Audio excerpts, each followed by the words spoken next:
అమరావతి రాజధాని capital city ఏదైతే ఉందో దాని యొక్క శంకుస్థాపనకి ఆ రోజు ప్రధానమంత్రి గారు రావడం జరిగింది. వారి చేతుల మీద జరిగింది.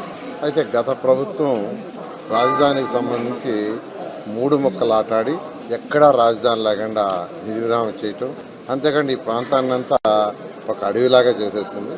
అయితే ఈ ప్రభుత్వం రాగానే గౌరవనీయ ముఖ్యమంత్రి నారా చంద్రబాబు నాయుడు గారు వెంటనే ఈ ఏరియా అంతా పర్యటించి ఇమీడియట్గా వర్క్స్ టేకప్ చేయమని సిఆర్డీకి చెప్పడం, ఆ నేపథ్యంలో యాక్చువల్గా 64,000 కోట్లకి యాక్చువల్గా టెండర్లు పిలవటానికి అథారిటీలో పర్మిషన్ తీసుకోవటం, దానికి సంబంధించి దాదాపు 41,000 కోట్లకైతే టెండర్లు పిలిచి గ్రౌండ్ అయిపోయినాయి. అయితే ఈ నేపథ్యంలో ఈ యొక్క వర్క్స్ని మళ్ళా ప్రధానమంత్రి చేతుల మీదే పునఃప్రారంభించాలని ముఖ్యమంత్రి గారు నిర్ణయించి వారిని ఇన్వైట్ చేశారు. వారు 2వ తేదీ రావడానికి యాక్చువల్గా టైం ఇవ్వడం జరిగింది.